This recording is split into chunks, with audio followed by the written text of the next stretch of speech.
Hello everyone. इस video में हम जो टॉपिक डिस्कस करने वाले हैं उसका नाम है saponification value, iodine value, acid value. सबसे देखते हैं पहले सोफिनिफिकेशन वैल्यू कैसे निकालते हैं। It is defined as number of milligram of potassium hydroxide.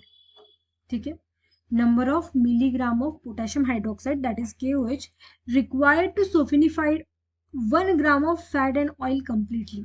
तो हमारे पास 1 ग्राम ऑफ फैट और ऑयल है, उसको सोफिनिफाइड होने के लिए कितना मिलीग्राम KOH हमको लगता है ये निकालना, मतलब सोफिनिफिकेशन वैल्यू निकालना।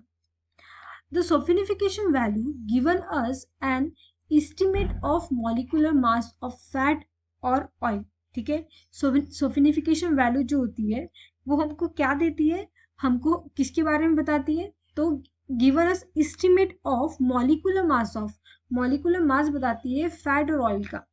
द स्मॉलर सोफिनिफिकेशन वैल्यू, जितनी छोटी वैल्यू होगी सोफिनिफिकेशन वैल्यू, उतना ही ज्यादा क्या होगा, हायर मॉलिक्यूलर वेट होगा। It is made clear that 1 mole of oil required 3 mole of potassium hydroxide. और क्या क्लियर करके दिया है हमें कि 1 मोल ऑफ ऑयल के लिए हमको 3 मोल ऑफ KOH लगते हैं। ठीक है, और उसका मल्टीप्लाई करेंगे KOH का मॉलिक्यूलर वेट, तो हमें मिलेगा 168 gram of KOH for saponification. If m is the molecular mass of oil, we can say that m gram of oil required 168 gram of KOH। that is, अगर हमको milligram में लेना है तो हम मल्टीप्लाई विथ 1000 करेंगे, इसका मतलब 168 000 mg of KOH. So 1 gram of oil required 168 000 divided by molecular weight mg of KOH. It is evident from the equation that greater the value of m, जितनी ज्यादा वैल्यू इसकी होगी उसका ही क्या होगा, उतना ही छोटा हमारा स्मॉलर जो होगा वो क्या होगा, सोफिनिफिकेशन वैल्यू होगी। सोफिनिफिकेशन वैल्यू ऑफ ऑयल और fat is determined by reflexing a known amount of sample with excess of standard alcoholic KOH। तो हम कैसे निकालते हैं सोफिनिफिकेशन वैल्यू, तो हम एक्सपेरिमेंट करते हैं। ठीक है, नोन अमाउंट ऑफ सैंपल लेते हैं और हम उसके साथ क्या करते हैं, उसके साथ हम लेते हैं excess of standard alcoholic KOH solution और फिर टाइट्रेशन करते हैं। ठीक है, तो titrating the unused alkaline against the standard solution, standard acid solution. Titration किन किन का, अल्कलाइन सॉल्यूशन का अगेंस्ट ये हमारा स्टैंडर्ड एसिड सॉल्यूशन का, और हमको जो वैल्यू मिलेगी वो होगी हमारी सोफिनिफिकेशन वैल्यू। ठीक है, नेक्स्ट है हमारा आयोडीन वैल्यू। आयोडीन वैल्यू कैसे लेते, there is a number of gram of iodine that combine with the 100 gram of oil और फैट।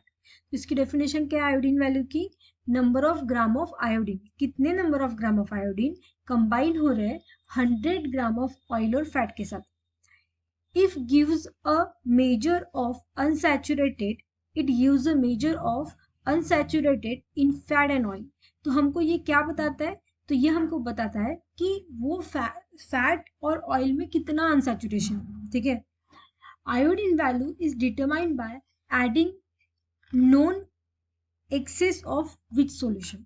तो हम क्या करते हैं कि हमारा ऑयल वगैरह जो भी रहेगा उसको मिक्स करेंगे विच सॉल्यूशन में।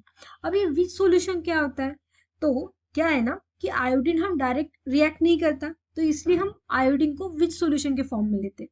तो विच सॉल्यूशन क्या होता है कि आयोडीन मोनोक्लोराइड लेते, इसको हम लेते ग्लेशियल एसिटिक एसिड में, और इसमें लेंगे हम हमारा फैट और ऑयल। ठीक है, of known weight of fat और oil in the carbon tetrachloride, और वो सैंपल भी जो लेंगे हम फैट और ऑयल उसको भी कार्बन टेट्राक्लोराइड में लेंगे, और इनको क्या करेंगे, सबको मिक्स करेंगे। तो unused iodine is estimated titrated titration by with standard hypo solution, और उसका टाइट्रेशन करेंगे हाइपो सॉल्यूशन के साथ। तो कितना हमको अनयूज्ड आयोडीन मिला उससे हम फाइंड आउट कर सकते हैं हमारी आयोडीन वैल्यू। ठीक है, तो क्या बोल रहे हैं, we use the Witch solution because iodine as a such does not react with the unsaturated oil. तो वही बोला है कि हमको विच सॉल्यूशन इसलिए लेना पड़ता है क्योंकि आयोडीन डायरेक्टली अनसैचुरेटेड ऑयल के साथ रिएक्ट नहीं करता, ठीक है, इसलिए हम विच सॉल्यूशन के फॉर्म में लेते हैं। नेक्स्ट हमको क्या दिया है, एसिड वैल्यू। अब एसिड वैल्यू क्या होती है, it is defined as number of milligram of potassium hydroxide, ठीक है, required to neutralize the 1 gram of fat और ऑयल। तो 1 ग्राम ऑफ फैट और ऑयल को न्यूट्रलाइज करने के लिए कितना मिलीग्राम ऑफ KOH हमको लग रहा है, इसको हम बोलेंगे एसिड वैल्यू निकालना। It indicate the amount of free acid present in oil और फैट। तो हमको ऑलरेडी पता है कि ऑयल और फैट में क्या होता है, फैटी एसिड प्रेजेंट होता है, ठीक है। अब उसकी रिएक्शन के लिए हम क्या करेंगे, KOH के साथ उसका टाइट्रेशन करेंगे। A high acid value indicate the still oil, मतलब हम बोल सकते कि बासा ऑयल जो होता है, ठीक है। तो अगर ज्यादा एसिड वैल्यू आ गई तो इसका मतलब ऑयल खराब हो चुका है। The acid value is determined by titrating the solution of oil और फैट इन प्योर अल्कोहल। तो हम क्या करेंगे, ऑयल और फैट को प्योर अल्कोहल में लेंगे और उसके किसके अगेंस्ट लेंगे, ये तो पोटेशियम हाइड्रोक्साइड सॉल्यूशन के अगेंस्ट लेंगे और फिर टाइट्रेट करेंगे, we got a acid value, ठीक है।